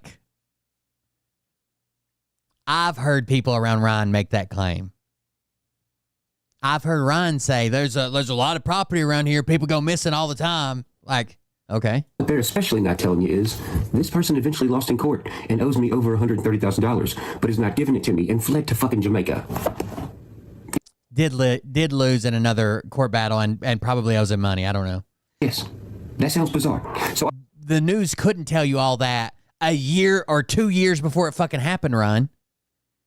How could the news tell you that she lives in another country 4 years before she moved? Or that she lost a different court case with you and owes you money 2 years before it happened? Well, I understand why y'all ask me these questions out in public. Now, me being on the news for bogus fucking stupid shit. Okay, it's going to get better. It's been happening for years, all the way up until about a few months ago. Now, the reason I was on the news this last time is because I told somebody they were full of shit. Yes. Wrong. Do you guys remember when Ryan Upchurch tried to do true crime? And he was so methed out, he hopped on that one panel, and they're like, did you solve the crime, Ryan? He's like, half of it. Half of it. What if Kylie Rodney's not a real person? And her grandpa is actually her dad because she's actually 42 years old. What? True crime podcasts and YouTube channels, they've really exploded in popularity in the past several years. But he called her a liar. He called it a GoFundMe scam, that she never really died, that people weren't looking for anything, that everybody else were pedophiles and they were part of the GoFundMe scam. Like, he lost his fucking mind over this, and goddamn right the news should have covered it. Is there a limit to what people can and cannot say in discussing theories around crimes? WSMV4 investigative reporter Stacey Cameron looked into a federal lawsuit facing a Nashville YouTube star and reveals how it could shape the way crimes are discussed. Need you to be looking out for Kylie and Kylie's car. When 16-year-old Kylie Rodney vanished after attending a party in August of 2020. And this was a horrible tragedy. Like, she was at her senior, end of graduation party. I couldn't think of it. And ended up in the fucking lake and shit. Like, that's awful. Her mother's desperate plea for help. But to say it's all fake and start breaking down videos while you're all methed out. He even claimed at one time he was on Google Maps. He refreshed the maps and went to an area 1 block away and claimed it was the same area, and that Google was watching his live stream and changing Google Maps on him, or Google Street View. So he zoomed into one spot and said, "Look at this, guys. This looks weird." He zoomed out, zoomed into a different spot, thought it was the same spot, and said, "Oh my God, they're watching the stream. They're changing it right now while we're discovering all this."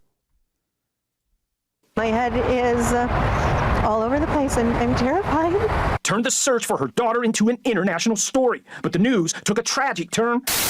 A heartbreaking end to the more than 2-week-long search. When investigators in California determined she accidentally drowned after driving her car into a lake the night she went missing. But according to attorney Chris Smith, they're still obviously grieving. Rodney's death was just the beginning of her family's pain, because true crime conspiracy videos show me real proof of Kylie Rodney existing. Like this one, posted by Nashville YouTube star Ryan. She doesn't even exist, according. Could you imagine the family having to watch this video with a couple million views, that your kid doesn't even fucking exist, and you're scamming GoFundMe? Upchurch took the case viral, and Smith says when Upchurch told his 3 million followers that the Rodneys faked everything to make money on GoFundMe, it's a scam. The family hired him to sue Upchurch for defamation, claiming his videos caused mental and psychological damage. Do you think there's an incentive for people to publish these types of videos? Absolutely. If that video goes viral, then you get subscribers, you get clicks, and you might get money. Upchurch isn't the only person sued for posting controversial videos about real crimes. Earlier this year, TikTok psychic Ashley Gillard was sued for claiming a University of Idaho professor ordered the killing of 4 students. And InfoWars founder Alex Jones got hit with multiple suits for saying the Sandy Hook Elementary massacre was a hoax. When it comes to videos like Upchurch's, can the companies that offer the platform be held liable? Generally, no. Vanderbilt law professor Jennifer Safstrom says companies like YouTube can't be sued because they're not the ones talking. And to win in court, Safstrom says you basically... They're not publishers. They're platforms. ...need to prove the person posting knew they were lying, not just sharing what they think about a high-profile crime. Is someone's opinion protected from a defamation lawsuit? Absolutely. In a statement sent to WSMV4 Investigates, Upchurch's lawyer says opinion is the defense he looks forward to presenting in court. But Smith doesn't buy the argument. Everyone gets their own opinion, but not their own facts. Saying he thinks Upchurch's video was so outrageous that the jury, in this case, is going to send a message. There's a limit to your freedom of speech. I don't know how this case ended. It's oftentimes hard to win a case like this. I think Phil has found that out, and other people have found that out. Professor Safstrom, the hardest part of bringing a defamation case is finding a lawyer. She says it's kind of like looking for a doctor. You can't just pick anyone and expect to be okay. Plus, these cases, they cost a lot of money and take a long time. I'm told the Upchurch case, it probably won't go to trial for 2 years. Did nobody tell this guy that I don't give a shit? I guess not. I don't care if it takes 10 fucking years and I have to spend $10 million. You're not going to tell me. Okay, so it's still going on. I think they got a very solid case. It's hard to win a case like that, but I think they got a very solid case. Not allowed to have an opinion about something, especially when He just said you can have all your opinions you want. You can't have alternative facts that you're saying this is a fact. Saying is show me proof of this person, and no one does. So what? So now I'm in court. That was some of the least incriminating video, by the way, that the news played. With some random ass people from California who are like trying to force me to say that this person's real. Listen, brother, I don't see anything that shows that this person is fucking real. I'm not going to sit here and say that I believe something I haven't seen. Who the fuck does that? And I know what you're probably thinking. You're probably like, well, why do you care so much? Well, one, I've spent hundreds of thousands of dollars in court against people who openly came out and was like, hey, we need help finding our daughter. Well, me being a person. No. He can't say I spent hundreds of thousands of dollars in court to prove these. They sued you. So either you spent money on a defense or you admitted you were wrong. It's not like you went out as a truth seeker spending hundreds of thousands of dollars to set the record straight. They sued you. Person who gives a shit about people, I seen that the reward was like nothing. So I said, okay, I'll fucking give $100,000 to whoever leads tips directly back to this missing little girl. Nothing. Then I said, okay, I'll do $100,000 and my Hellcat. So next thing I know, this elite group of divers that have, a YouTube channel, find this person or whatever, film everything in 4K cameras. He thinks that the guy that led that ended up getting busted as being like basically a pedo to a family member, a cousin or some shit. Has something to do with the family and the scam going on. I'm like, what the fuck? So, me being who I am, I was like, whatever. I stuck to my word, and I gave these people Adventures with Purpose as their name, the $100,000 reward that I promised on the internet, and my fucking Hellcat. So, me being a normal person that thinks logically, the reason I offered the $100,000 in the Hellcat is because this apparently happened at a party with 16, 17-year-olds or whatever. I said, okay, some kids go talk for $100,000 in a Hellcat. Yeah, well, no kid talk. Some adults got the reward. Yeah. So what? So I helped, and I'm a man of my word, so now I'm in court. And now this guy's over here in Nashville saying your freedom of speech is limited.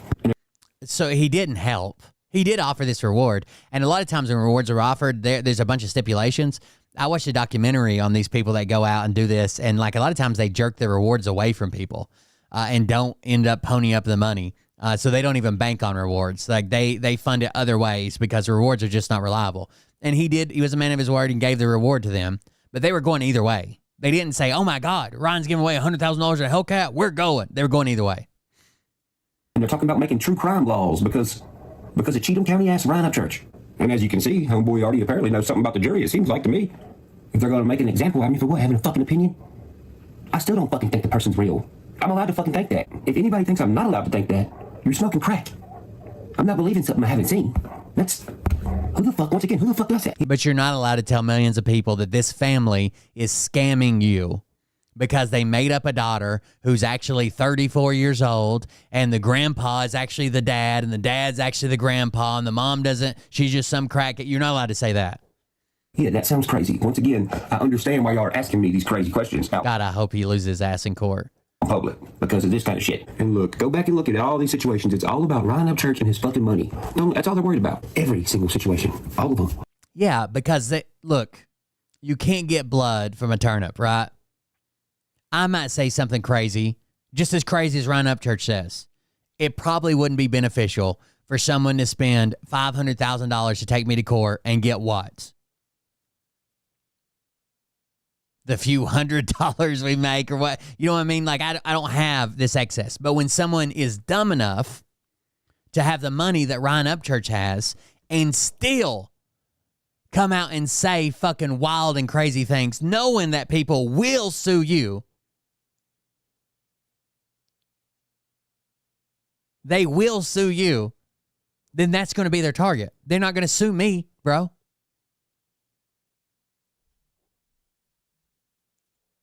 There's not one left out. Parents' money wouldn't give them enough. Hell, they tried to get a damn conservatorship against me. Fuck you mean? The person that got mad about the gold record in the sheriff. His parents is still a fucking... he shouldn't have done them dirty like that. He fucked his parents over when they were just trying to help him. And knew that he was struggling with addiction. Department money, they lost. Next people, well, they're trying to sue me too. Defamation of character. Man, you have an opinion. We want money because of it. Go to fucking work, motherfucker. I think he ended up settling with his parents, not her family, not Kylie Rodney's family. I think he ended up settling out of court with his parents. And here's the thing, man. Look, I have noticed. So at first, I was under the impression that Ryan does something crazy because these crazy things that he does and gets all this attention line up with his album drops. But after hearing his mom and his dad and people speak about his addiction, it seems like they feed him more drugs when he's putting these albums out. And I think maybe he might do something crazy when an album drops. But I think these much worse things he's doing that are getting him tied up in court and sued and shit are because they're feeding him more drugs. He's going on these gigantic benders trying to get the album out, and then he does something fucking crazy, right? I think that's more tied to it. It's one thing to go out and make like a video saying, I'm quitting YouTube forever. It's another thing to call people out who are grieving over their child that they're fucking scam artists and their kid doesn't fucking exist. I've been dealing with stupid shit like you had just seen a minute ago for a long time. I'm used to it. I don't really pay attention to what the fuck somebody thinks about me or what's the new rumor about Upchurch. I don't even let it enter my daily life. Why? Because I'm a normal Cheatham County person. I've been here my whole life. And that's the point of this video. I'm not being a dick to anyone. When you ask me at the Shell station, hey man, what's going on with, and then you name some fucking names I've never heard of, and I look at you and tell you I have no clue what you're talking about, and then you think I'm a fucking dickhead, and then you go and be like, oh man, he's fucking stuck up now. No, I'm just still fucking normal. I think some folks are forgetting that I still go to the farmer's market to buy pens from the farmer's market so I can write my music in Cheatham County with a pen that someone made who was also from Cheatham County. A lot of folks in our town have a perception or idea of who I am now, whatever the fuck that means. I don't understand it. So when you ask me, why you stay home all the time? Well, one, I mean, fucking, why wouldn't I? My fucking studio's here. I work from home. When I go out in public now and try to fucking do shit like go to the car shows or whatever, I'm just asked a bunch of shit that I have no fucking idea what you're talking about. It must be hard being you, Ryan. Do you think I want to go to a car show in my town and then just be asked about all the crazy shit on the interwebs the entire time? No, never fucking see callers. I've heard about a few folks running their mouth being like, yeah, nobody hangs out with Upchurch no more. No, Upchurch don't fucking hang out with nobody no more. Why? Because I'm not an ATM. When you hang around me and all you do is fucking ask me for money and never pay me back, well then I'm gonna kick you the fuck out because I'm not your daddy. I already have a kid. What better reason to kick you the fuck out of the circle if that's what you're doing? And I really hope some of y'all grasp where I'm coming from. To put it into even more perspective, I mean, we got a call a couple weeks ago. I'm not gonna say who the fuck it was. Somebody who lives on my road called the other day, my guard check, and was like, can you please go check on Ryan? And they said, he's fine, why? They said, no, please go check on him. They said, why? Apparently, they seen a post where somebody on Facebook said that I was in my house, claiming somebody was living in my walls. There is no fucking inside to the walls. It's a traditional log cabin. It's just it's trees. You see? To be fair, if you've watched some of his crazier videos, that doesn't sound like something he wouldn't. He was trying to convince people that he could concentrate hard enough to make electricity with his mind at one point, and then try to play it off like it was a prank. So, See what I'm saying? This is why I don't fuck with nobody. Do I want to be out in Cheatham County more? Yes. Do I want to be more involved in my community? Yes. But it's hard when most of my fucking interactions are like the shit we just talked about. That's all I'm saying. And I had to get that out, man, because it's just like, damn. And I'm totally cool just fucking sitting in my house, making my music, hanging out with my kid, cutting my grass, going on tour, going to work, and coming home. I'm cool with it. That's what you're supposed to do as a man. Go to work, come home. You remember he ruined that other guy's life, that black guy that called in and said, you know, my cousin's party where Kylie Rodney was partying, blah, blah, blah. What he ruined that guy. Rodney, was that his name? He ruined that guy's life, doxed him, got people showing up at his house and fucking throwing like death threats in his yard and shit. Like, and fucking do what you're supposed to do. And not have to deal with the majority of people believing something that they seen in bold ass letters on the internet. How about what you see in real life? How about that? That's all I'm saying. Damn. Damn. It seems like he does seem sober there. Maybe he's sobering up and regretting some of his decisions, and now he has to hear about them all the time, right? Like people are coming up saying, what was this about? Or what was that going on? Which he's still denying, like how strung out he was on dope. But he was fucking strung out, dude. He looked like a fucking meth head. I know he's probably not doing meth. He's probably doing Adderall. And a lot of creators and musicians and YouTubers and everybody's on fucking Adderall, right? Because you can get so much shit done in a day. But I think he's regretting some of the decisions he probably made there. And now he's tired of fucking hearing about them. So there you go. All right, guys. I'm out for the night. It's 1 a.m. Thank you guys for joining us. A lot of bad news today, but I figured we'd go over it real quick, rush through it, and then it doesn't feel like it took so long. So thank you guys for joining us. Thank you for being here. I appreciate you guys. If you want to support the show, do that at coldbeer.fund or buymeacoffee.com/coldbeer, where you can make a donation to the show. Help keep it going. We appreciate that. That's how I pay the bills around here, the light bill and the office rent and shit. You guys have a good night, and we'll talk to everybody later. I did see someone mention in the comments, and I saw that someone is doing a GoFundMe to sue Derek Johnson for defamation. And normally that would be something that I'm behind. And I accidentally shared the GoFundMe and then clicked on it. So I deleted it. I don't know that I support the person any more than I support Derek Johnson. So that's where I stand right now. I'll do some more looking into it, but That's where I stand so far. Thank you guys for joining us. Thank you for being here. Support the show if you want to, and we'll see everybody on the next one. Have a good night. Love you. See you. Bye.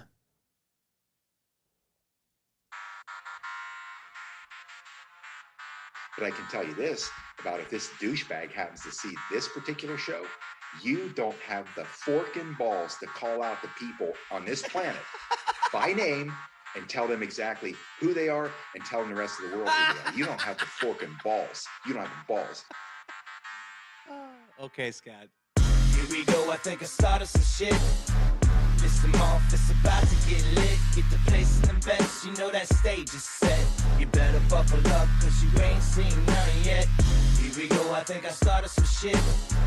Listen off, It's the person who wrote the Patriot Psyops, The Battle for Your Mind, and The Corporate Illusion, Unmasking 1871. Like they're well, listen, bitch, I came equipped with a quick they're out there too, okay? shit. Where my true believer? Y'all need Jesus. Praise the Lord, head to the extreme. All these false fucking prophets who profit off of gossip, worshiping Trump's cock and begging for a throat. Happy Bastille Day. He hammers like four in a thong. He's strapped to the shaft, beating his chest like he's King Kong. Starving for attention, I'ma make your gut burst. I'll be your huckleberry, I can quench that thirst. Baby eating lizard people, alien sex. What's next? Trump in a dress, fucking Flynn on his desk. A retard in a vest, climbing up 5G towers. Cause you told him if he did, he'd get fucking superpowers. Here we go, I think I started some shit. Piss him off, it's about to get lit. Get the place in the best, you know that stage is set. You better buckle up, cause you ain't seen none yet. Here we go, I think I started some shit. Piss him off, it's about to get lit. Get the place in the best, you know that stage is set. You better buckle up, cause you ain't seen none yet. I used to find clues too when I was high on shrooms. I found myself a tunnel that led to Jason Q's bedroom. Open his closet, I found some of his meat rockets. I strapped him to my shoes and then I flew through the roof. I found myself in orbit strapped to an F-16. High on amphetamine, with Trump in between. Put on a light coat of baby oil and saluted the troops. He tapped me on the shoulder and said, "This is gonna be it." Whoa, wait. Stop. What? I'll get my files. Wait, what are you doing? Stop. Hold on. Fucking stop. Dude, come on. Seriously. My mom's an alcoholic. Oh, give me a... Oh, my God. Damn it. Here we go. I think I started some shit. Piss him off. It's about to get lit. Get the place in the best. You know that stage is set. You better buckle up, cause you ain't seen none yet. Here we go. I think I started some shit. Piss him off. It's about to get lit. Get the place in the best. You know that stage is set. You better buckle up, cause you ain't seen none yet. Round 3. Down goes Nino. Please say it isn't so. Got him backed up on the ropes, trying to ram it down his throat. Now things are getting rocking. He was doing so well. It's all over. Hands on his shoulders. They ringing his bell. You got Fraud News Network doing no damn research. They rework and copy on Cox that came first. 9th inning, second string, and they acting like they know hitters. Assholes throwing bullshit shit and runs to the shitter. All this nonsense on my conscience. It's hard to sleep at night. Who the fuck is in my window with this time of the night? These parasites, these leeches, with all their secret meetings, teaching all you fucking cretins about baby-eating heathens. Believing in reason with no meaning is bullshit. Will Bird motherfuckers out here busting the grifts. Here we go, I think I started some shit. Piss him off, it's about to get lit. Get the place in the best, you know that stage is set. You better buckle up, cause you ain't seen none yet. Here we go, I think I started some shit. Piss him off, it's about to get lit. Get the place in the best, you know that stage is set. You better buckle up, cause you ain't seen none yet. You don't have those guts because you're a pussy. You're a pussy wearing aviator glasses. Have a good night, guys.